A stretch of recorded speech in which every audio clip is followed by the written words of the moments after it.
the third day of the 5-day long Gyan course. In the first session of in the first in the first session of day 3, we have a lecture by Professor Jason Wirth. The lecture is titled "Communitarian Anarchy and Deep Ecology versus Social Ecology." So he will discuss some of the key concepts such as the commons, the communitarian anarchy, deep ecology, social ecology, and there will also be the discussions concerning these key concepts. I request Professor Jason Wirth to present his lecture. Thank you. Thank you so much.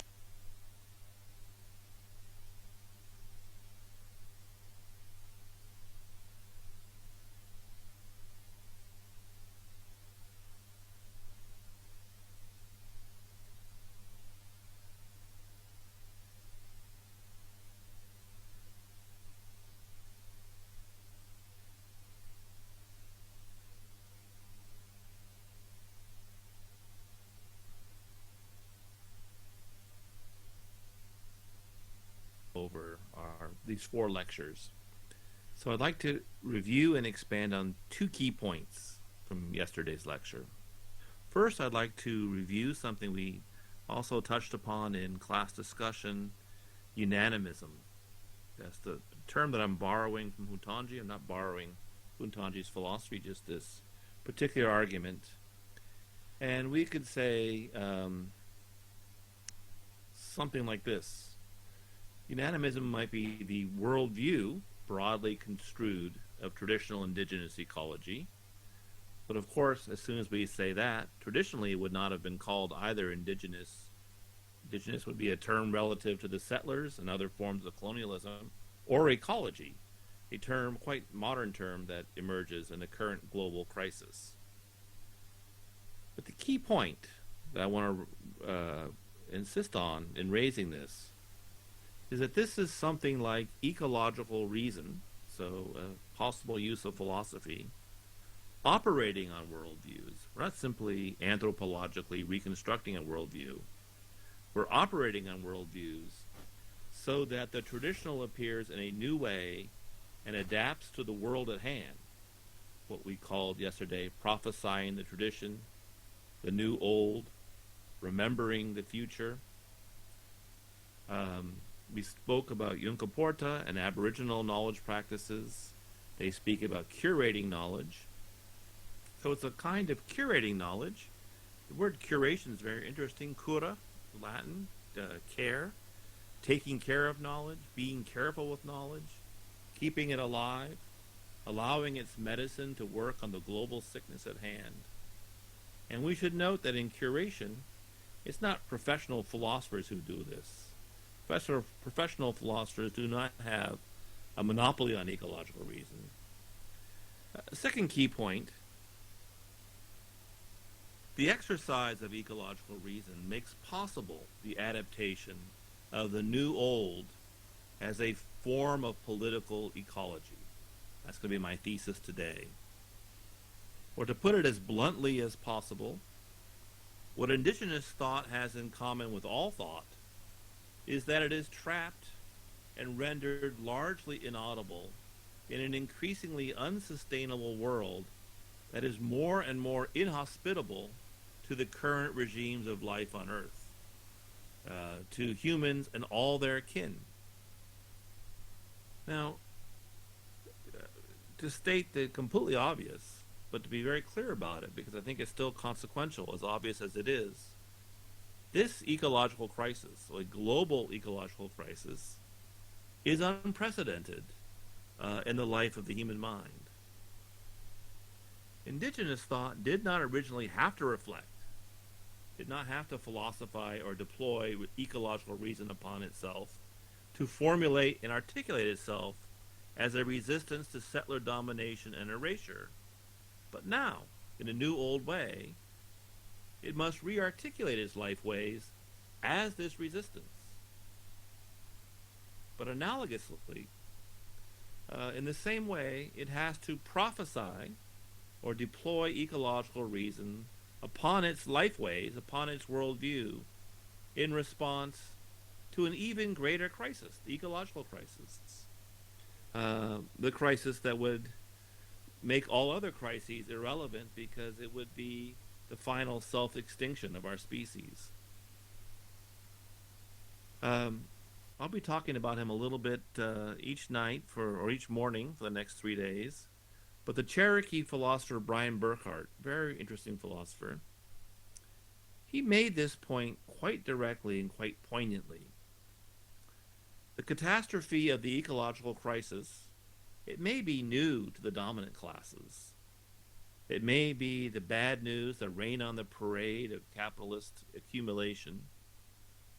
But indigenous cultures have long known catastrophe, given that many of them are genocide in the cultural and physical sense. They're genocide survivors. The catastrophe that befell them is now spreading everywhere, operating not only on indigenous lifeways, but mutating into ecocide. They clearly see the connection between the cultural and physical genocide of indigenous peoples and ecocide. I'll make a very easy example from my own country. In the 19th century, there was a government promoted drive to destroy the Sioux peoples. Those are the peoples east of the Rocky Mountains, so in the western half of the United States, but in the east, very close to the middle, in the Dakotas largely, and all the way down along the high plains that meet the Rocky Mountains. And the Sioux peoples, their life was inseparable from what made their life possible, and that is the buffalo.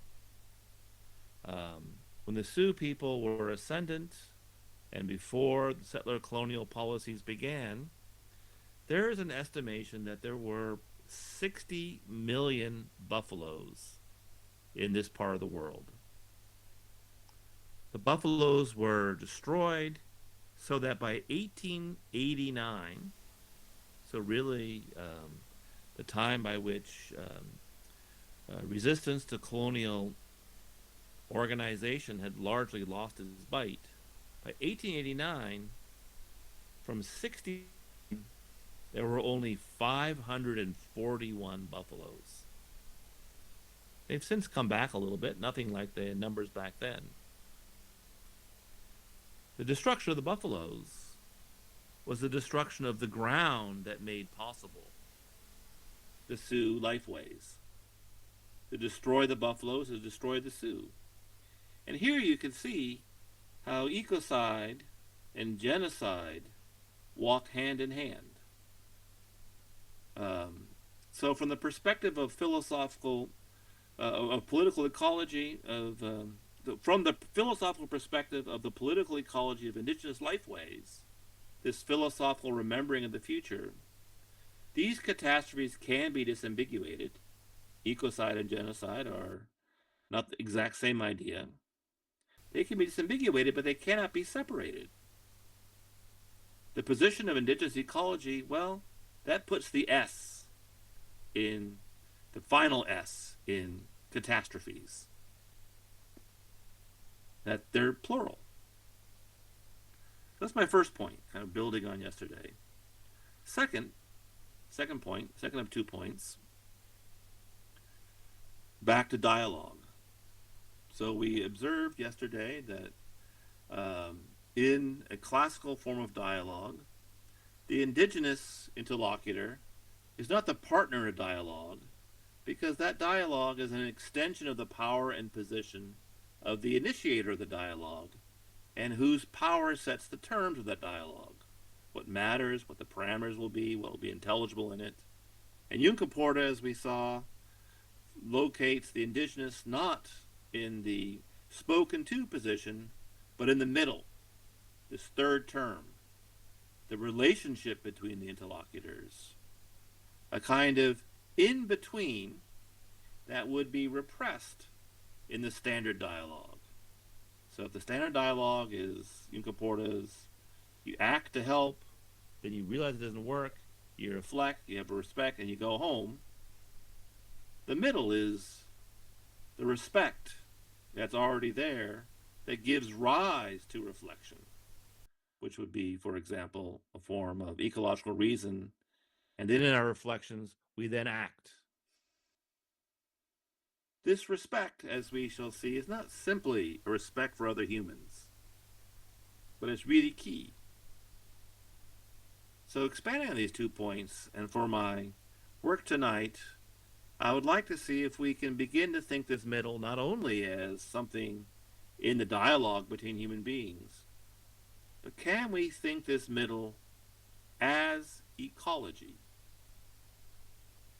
You know, and again, ecology is not originally an indigenous term. Indigenous is not originally an indigenous term, but it still has value. I like the word like ecology, oikos in Greek, home, logos, a discourse, an account of our home. The home in which we would have good or bad dialogue has to already be the middle. We're in the midst of the home, such that one of the things that we opt to do is speak to each other. But in this account, then, indigenous ecology is not an external object. It's not the theme of a talk. It's not an external object to be interrogated by the subject of the inquiry. It is already the middle. We are already always of the ecology and do not exist independently of it. It's already the middle out of which anything happens, the middle from which things happen. It's something like what many indigenous thinkers call, and not just indigenous thinkers, also we'll see tonight, Murray Bookchin calls a web of connection out of which these things emerge, the great middle. And I'll give you an example. Since I'm speaking to everyone in East Bengal and in West Bengal, pardon me, and um, I think of the Bengal tigers, the following statement I'd like for you to consider: Bengal tigers do not exist. Well, I mean, there's still Bengal tigers in East Bengal. Um, not as many as people would like, but there's some, and people work very hard to make sure there's still Bengal tigers. What does that mean? They do not exist.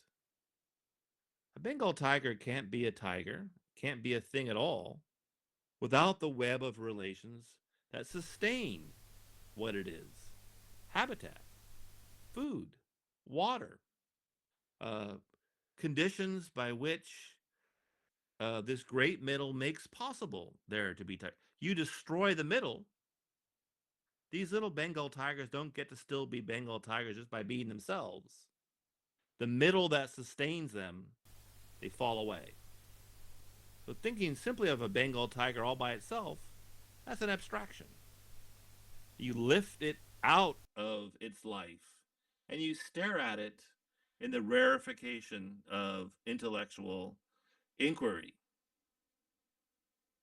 So this interdependence of the middle, tigers as habitat.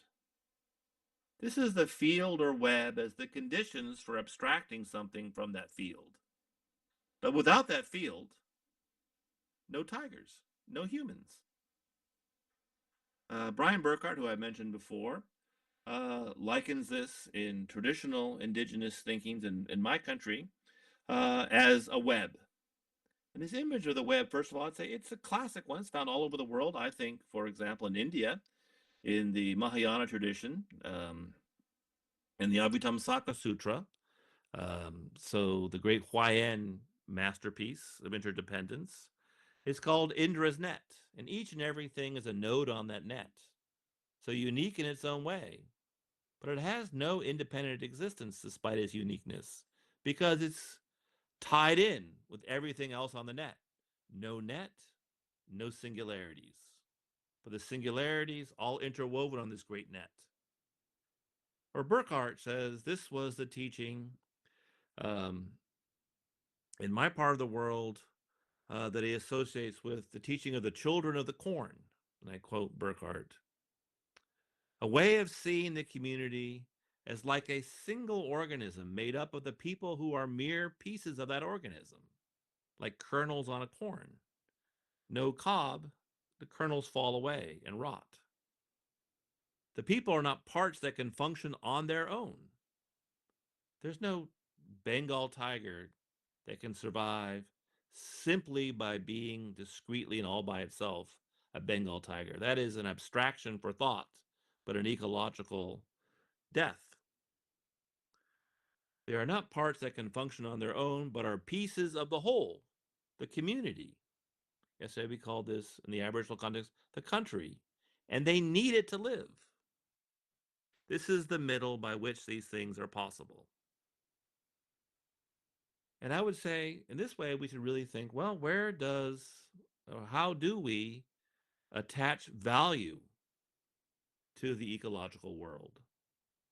Well, we heard on the very first day in Kate's talk that whether we're a colonial culture or whether it's just something uh, maybe, hopefully, maybe more benign, one of the ways is just instrumental. Things are valuable insofar as they're good for us in some way. I can do X with Y. But of course, when we start thinking, wow, I mean, if value is only instrumental, I don't want to be exploited by you. I don't want to be something used by you. I read Kant and I go, wow, I'm a kingdom of ends. I have intrinsic value. I have absolute dignity.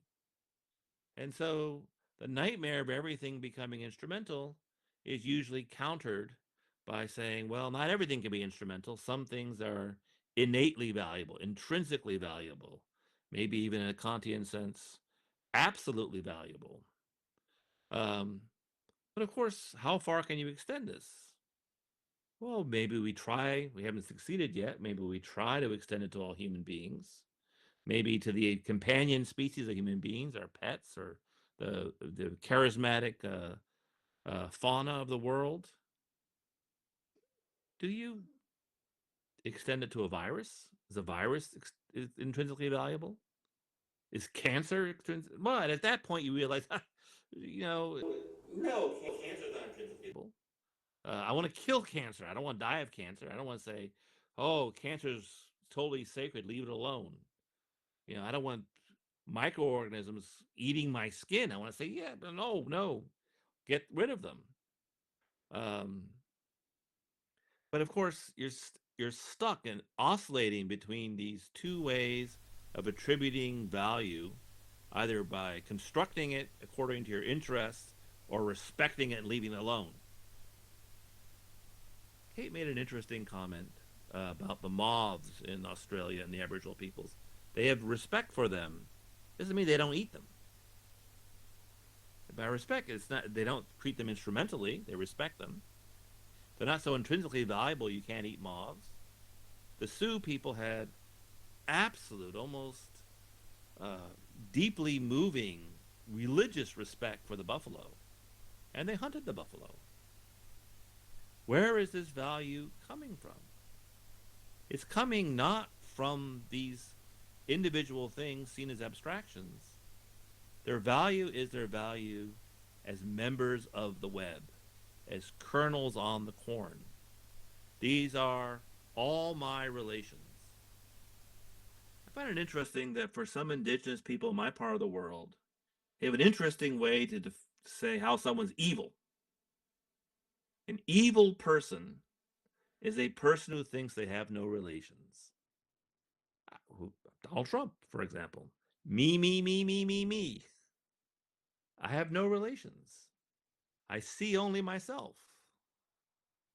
This was, we saw in Comporta, the emu principle. The emu thinks it's the fastest, the best, the greatest.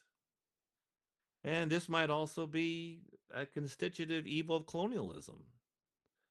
We don't see our relations. We just see the collective interests of the colonial enterprise. So to be a subject in this way is to kind of like taking the Bengal tiger and raising out of its kin, out of its conditions, out of its field, taking it out of the middle. And in a way, when it becomes spatially alienated, no longer related to its middle, it's gone. So The two things I'm going to talk about today then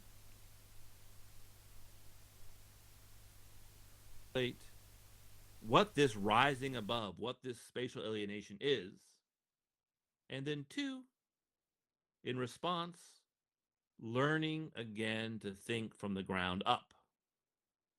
So think from the middle up. Think from what Juncker Porta said was already happening in dialogue up. The dialogue represses the middle by simply having it part of the interlocutors, the subject of the dialogues, interests and decisions and ideology, and it suppresses the middle. Respect for the middle opens up and dynamizes all my relations, all my kin. So two things today. First, this rising up operation in terms of an exercise of ecological reason as we reflect a little bit on the global ecological crisis. And my go-to example, my go-to case study for this is going to be the analysis of Bruno Latour and how Bruno Latour understood four great vectors moving in the global world. And this kind of global modernity, which, if you know Latour, it's something that uh, he thinks is a very bad idea. By that, he is not saying that the idea of the global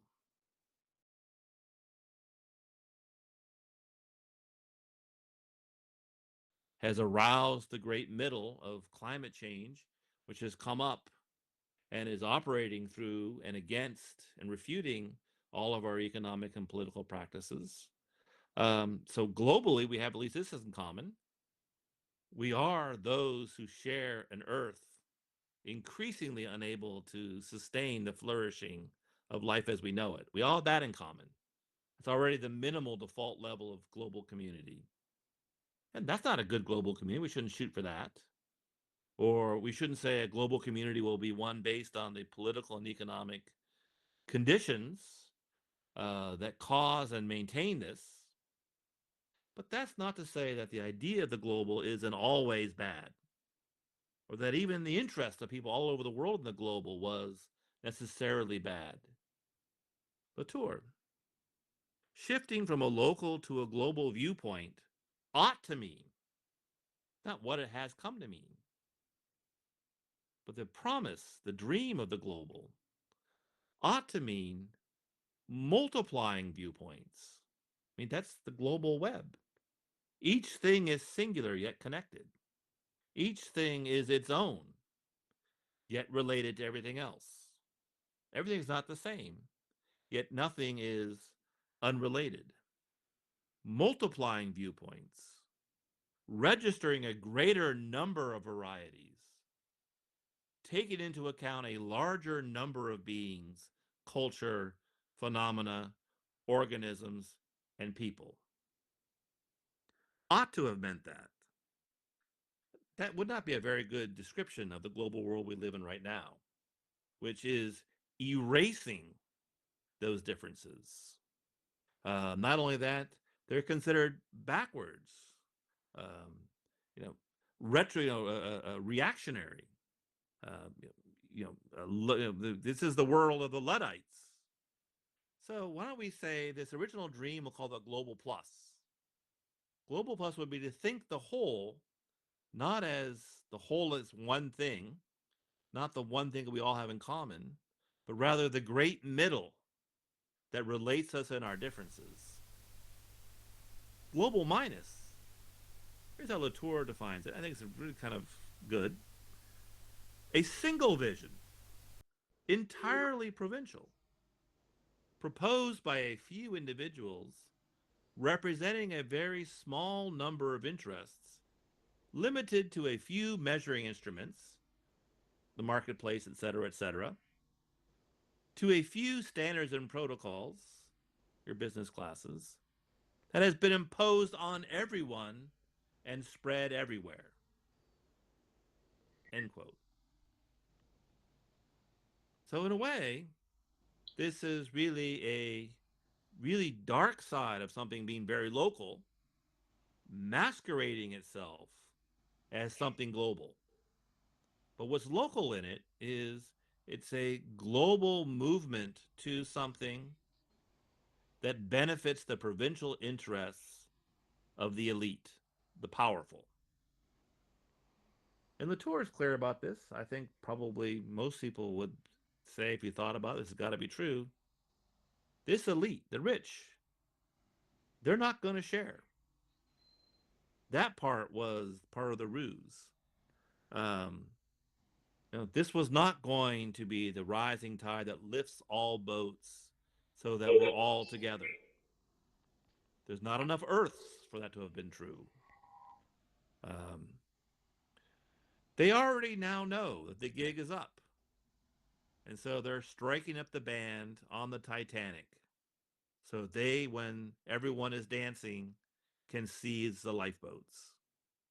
It's becoming clearer and clearer in the rampant inequality of power and capital in the world. Um, this is not a commons. So the global minus, its battle cry was modernize, but it really had no content but this: all resistance to globalization will be immediately deemed illegitimate. Those who take shelter on the other side of the irreversible forward march of globalization will be disqualified in advance. Backwards, savages, etc., etc. So we might say then, I quote again, this is why, since the beginning of modernization, any attachment to any soil, to the ground, to the great middle, at all has been read as a sign of backwardness. We're lifting ourselves up from this ground. So, on the one hand, you would say, okay, well, a bad version of the local becomes a bad version of the global. It becomes universally coercive, and it goes up and up and up and up, farther and farther away from the sustaining middle, in which we're always in the midst, like taking the tiger up to the world of abstraction, imagining that it will survive simply by being a tiger, without habitat, without the conditions that foster the flourishing of tigers. But a positive sense of globalization, call it globalization plus, can be tied to a good sense of localization, call it localization plus. Latour, it is indispensable to want to preserve, maintain, and ensure one's belonging to a land, a place, a soil, a community, a space, a milieu, a way of life, a trade, a skill, or what we heard on the first day, even country in the Aboriginal sense. Managing to register, to maintain, to cherish a maximum number of alternative ways of belonging to the world. So, globalization plus is a web of localization pluses. Currently, is a dark sense of the local, masquerading as a terrible sense of the global as things rise higher and higher and higher from that middle. So, key thought: the earth is just too narrow, too limited for the ruse of globalization. At the same time, it's too big, too large, too active, too complex to remain within the narrow and limited borders of any locality whatsoever. You will need 50 Earths for global minus. At the same time, the Earth is too big for any local minus ever to be able to match the promise of the Earth. So these four attractors, the first we've been talking about, the great attractor of modernity is the local apologizing for its locality as it becomes globally modern. As it becomes globally modern, it finds itself in A, an ecological crisis, B, a world of settler violence and colonial violence, C, it begins to realize that the local interests in the global enterprise aren't really going to share the fruits of that global enterprise. That's just simply the reality of the world we're living in right now. So there's a second attractor. Wow, what have we done? Let's go back. Let's go back to the old ways. Let's go back to Simone else's old ways. But that's now totally abstract. It's a completely abstract relationship to the local. It's something that you're doing in your head. Um, you can't go home again. It's too late. That's the hard thing. And so you'd have to say we're in a free fall. The world's in a free fall. We don't now know how to come back down to earth.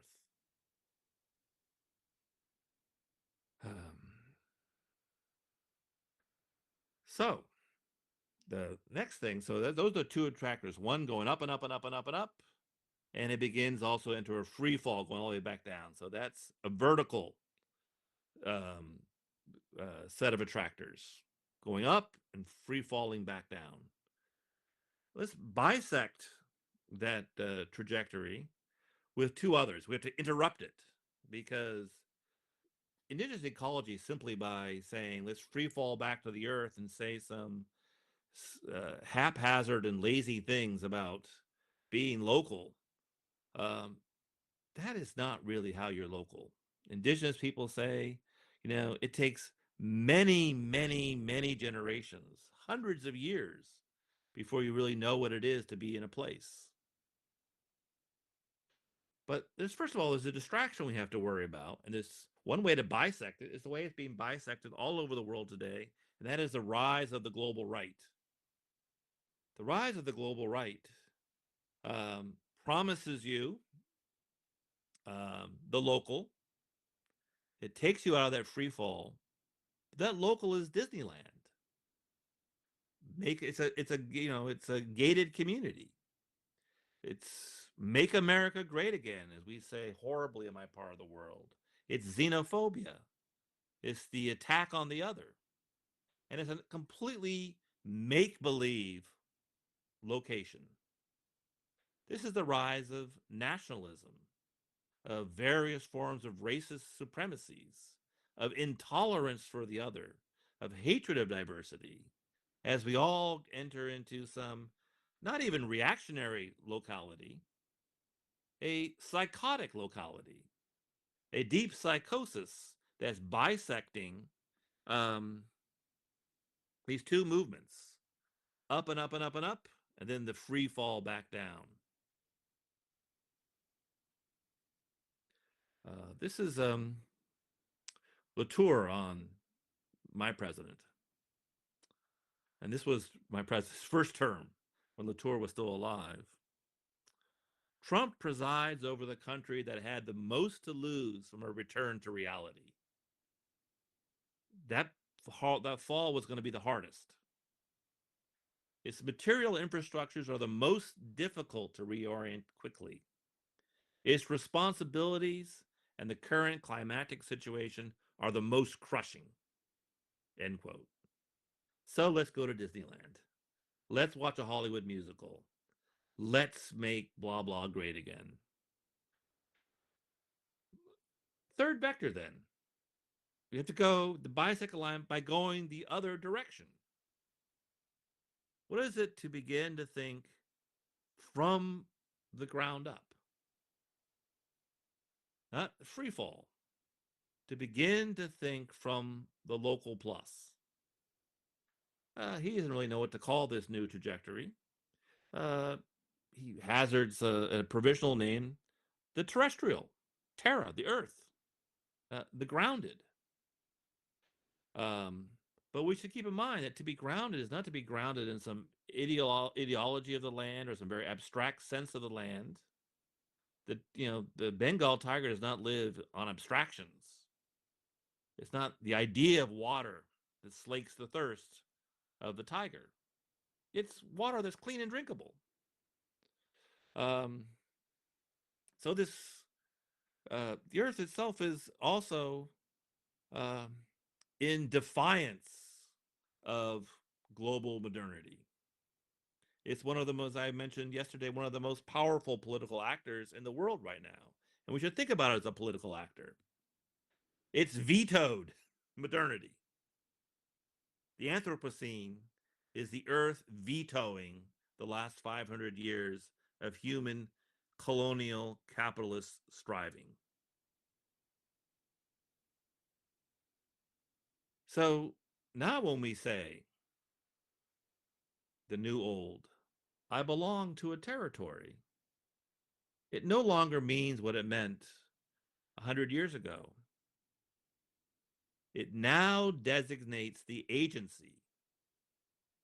I began yesterday by saying two fruits of ecological reason might be thinking about the ways in which a river is alive, or that climate change is the earth is a political actor. It now designates the agency that possesses the possessor. The earth does not belong to us. Now, of course, um, this was widespread through our species for a long time. But, that was before, say, a John Locke,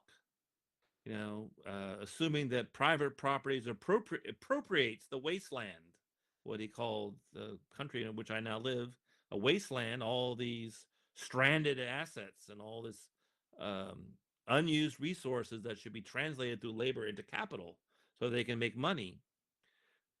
This is how you appropriate them. You make them your own through your labor by turning them into things that return investment.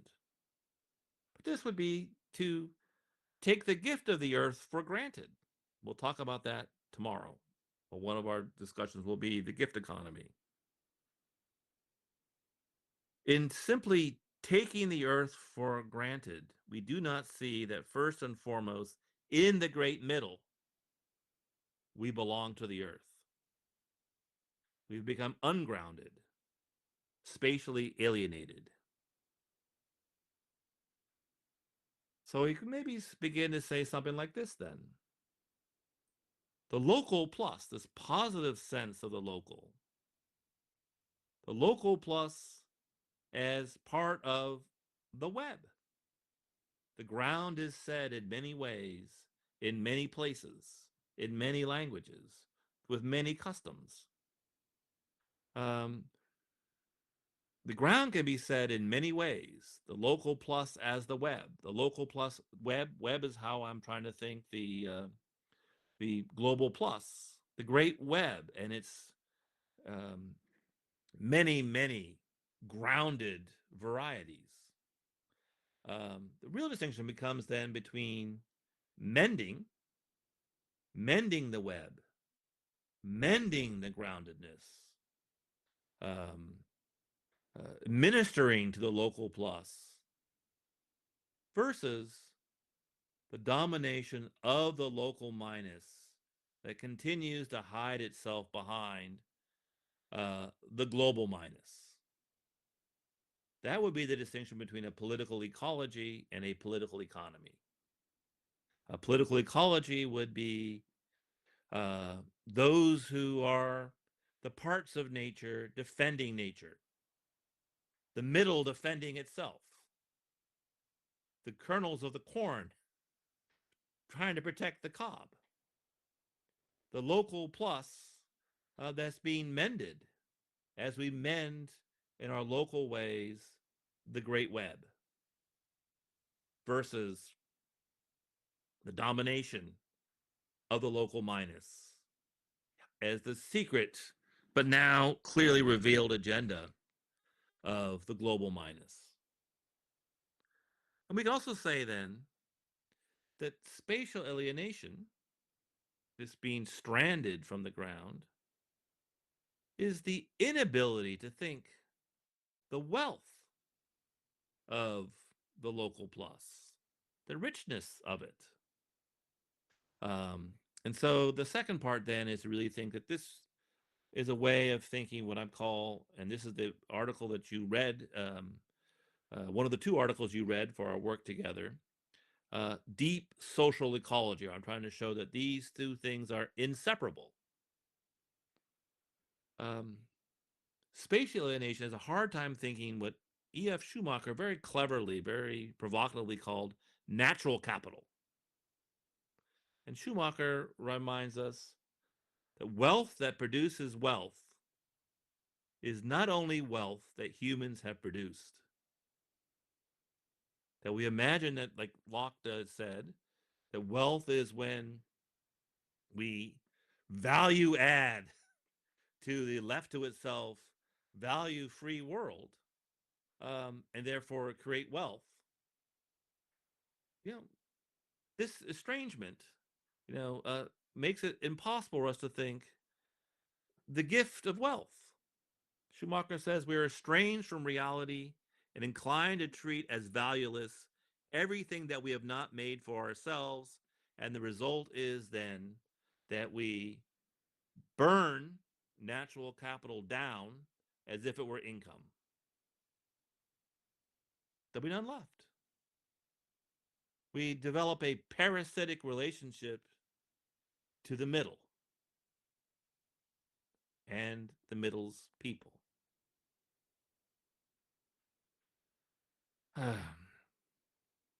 Nature becomes repressed, and we constantly then burn it down, repress it, as if it were income. And he's clear then that we cannot solve these problems by continuously addressing simply their symptoms. We must also attend to the root. The modern global economy is fundamentally, as we used to use Yunka Porter's term, an emu economy, or as we'll talk about in lecture 4, a Wendigo or cannibal economy. We're eating the middle, but the middle is us. And by us, we mean not simply human beings, all human beings, all our relations. The middle, that is us as the middle and all our relations, the web. And so what is this root? The root, I would say, that we're attending to, let's just then call it, for the sake of these 4 lectures, the middle. And this thought of the middle, the depth of this middle, this is, I think, the deep thrust of deep ecology. And, from my essay, I'm not going to defend deep ecology in all ways. It can get kind of woo-woo and mystical. None of that stuff is very helpful. But Arnie Ness, who coined the term in 1973, gives an example of deep ecology I think is still very potent today. Ecology as a science does not ask, so just studying these really does not ask, what kind of society would be best for maintaining a particular ecosystem? So starting from the local plus middle, what politics, what economy sustains and enhances, what cultural practices sustain and enhance the middle of our shared humanity and all its relations.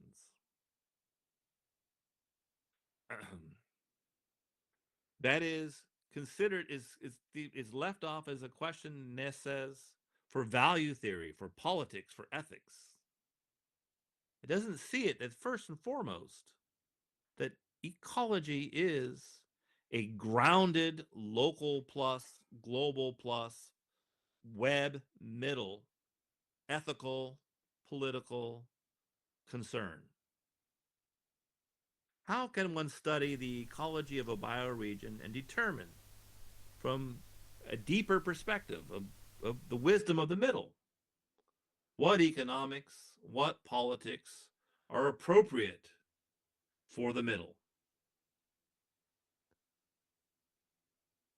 The key, what kind of politics, what kind of economics expresses the middle of what the Aboriginals called this country. Now, this, of course, always runs the risk of saying, yeah, but deep ecology, always keep thinking ecology, ecology, ecology, as if it's somehow separate from the political and economic conditions that have created so much misery in the world today. I think that's a mistake. And so I think this is where its social side comes in, and that's Murray Bookchin. Um, it's kind of a social ecologist. That was his way of trying to repurpose late 19th century European anarchic thought. First, he tries to wrest it away from any sense of New Ageism and the mythical, um, and says, quoting Marshall Solins, um, the elite dominated the many. It was a step to extend this paradigm to the natural world. The vast earth is for the benefit of an elite species, and the majority of that species is for the benefit of a privileged few. Bookchin quoting, the very notion of the domination of nature by humans stems, we got our practice at doing it, from the very real domination of human by human.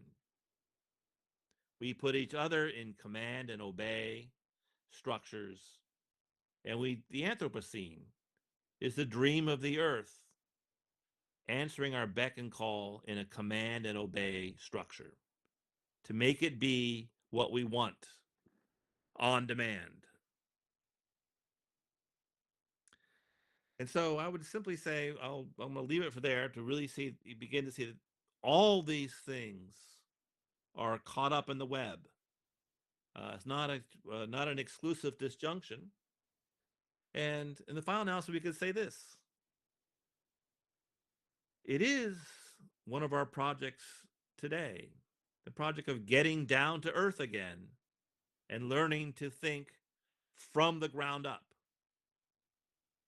Deep ecology, thinking from the ground up, which is also social ecology, which is what I called yesterday the transversality of this insight. How everything interpenetrates everything else. It's a transversal insight. So from this, I'm going to start developing a notion of the commons, the great middle, tomorrow. And in anticipation of that, I look forward to your many questions and comments, and I thank you very much for your time and patience.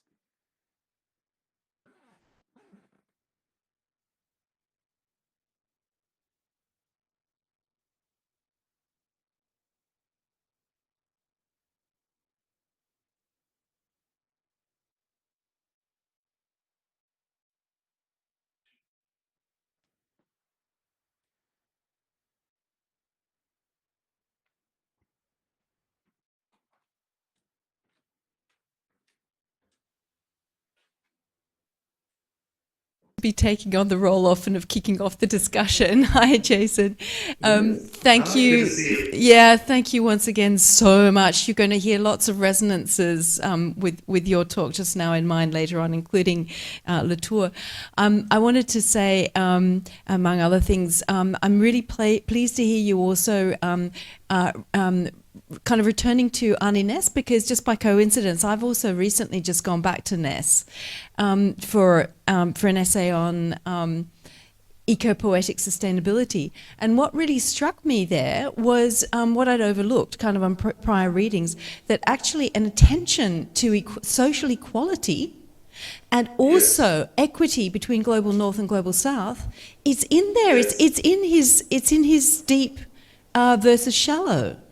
It's already there. So Ness himself was actually a deep social ecologist, but I think I don't know what you would understand this better. My impression is that when Ness was taken up in the US, and the deep ecology movement that developed in the US somehow lost sight of that social ecology dimension, and therefore Bookchin had to come in with his quite searing critique of deep ecology. But the critique is fair, I think, perhaps reasonably fair in relation to the American reception of Ness, but not Ness himself, for whom revaluing what you rightly call, I think, the middle, and our relationships with, more than human others, was always meant to be connected. His answer to what kind of society would, genuinely kind of sustain the earth, it's an equitable society. It's a just society. Yeah. He says explicitly, we can't be developing policies that address pollution but disadvantage poor people. We got to think these things together. So I think it's really great and sort of to honour our ancestors as ecological thinkers, to honour the fullness of Ness's insights. Yes, I completely agree with you. RES was a deep social ecologist. And I think, I like to present I think his nature is a little credit. I don't think he's could be running Ness. I think he is someone living in the United States. Just sees a bunch of new age people, going out in the woods and calling that ecology without really questioning, without really questioning the social order. Yeah. That was clear. Ness and Jim were struggling with the exact same thing. And it's really also prescient. This is now almost 60 years ago, or well over 50 years ago. And it's really emerging more and more as one of the big global questions for our time. How are we going to think this? How are we going to move beyond partitioning and enervating things that really only be powerfully thought together? Absolutely. Thank you, Jason.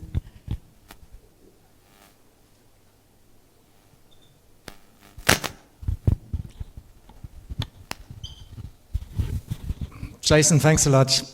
This was wonderful, and I really liked it. And I guess if I understand you right, I agree with your analysis altogether. But let me ask a question, because I think the obvious philosophical problem that emerges from the picture you draw is that the middle in the local plus is not the same as the middle in the global plus. It's not the same from one local plus to the other local plus. So what's the relation then of these different middles? Yeah, and let me go one step further, and maybe this is too overdoing. Yeah, but since you're familiar with Nishida Kitaro's ideas, the middle, in a very consequent way, you could think of as what he calls the pure experience, because everything belongs to this pure experience. So that's the middle, which allows everything to emerge. So what's the relation between one and the other pure experience? It's a really, really deep question. I think that's a long conversation, but I'll just Put down a couple of my preliminary thoughts on it. The difference between the middles, where do we locate that? Do we locate that simply as saying this thing called this middle, local plus middle, and this thing called global plus middle? They're different sorts of things. They have some things in common, but not the same. Thinking of them as things allows us to make some abstract distinctions. But really, I don't think the middle is many. I think that it's one, but it's not one thing. It's not mathematically one. Yeah. It's not a thing at all. It's not this thing versus that thing. Yeah. The thing with the global plus is that the global plus cannot be thought globally. That's global minus. Yeah. At the middle isn't thought in a global plus way as here's what the middle is. Boom. You're with it or you're against it. The global plus can only be thought in a local plus way.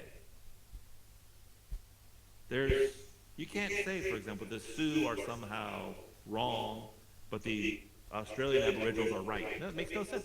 They're both thinkers of the middle, and that gives us also what is as precious, which is the distinctiveness of these cultures. Or I was very struck the way Kate described in Australia all the dream lines, so almost as if this is particles of a web that connect different countries.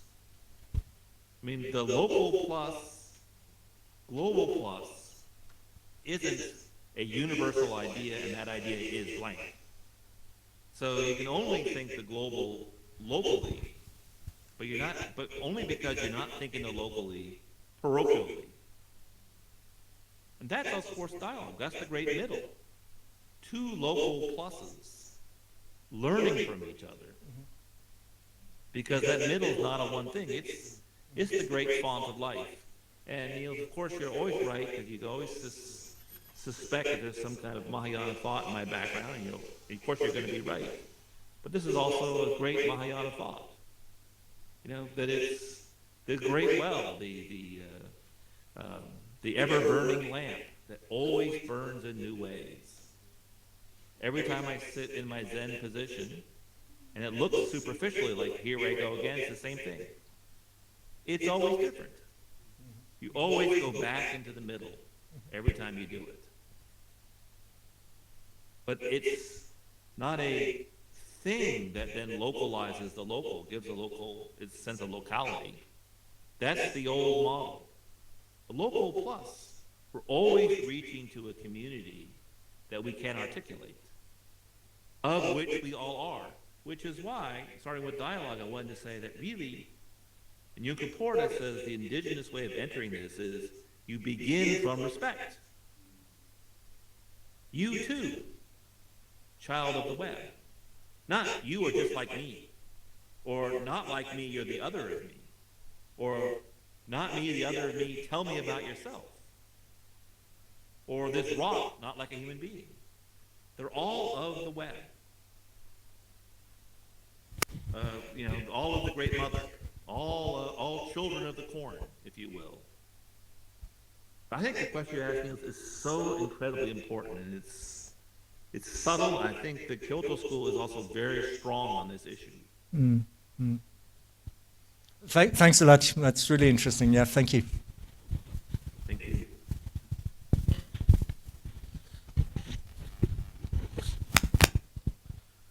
Any more questions, comments?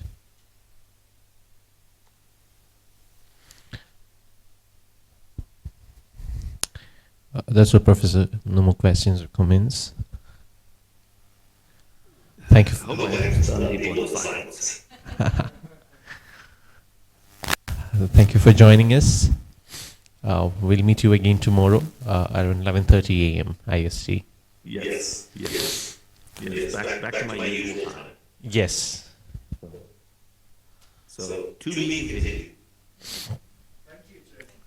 Thank you. Thank you.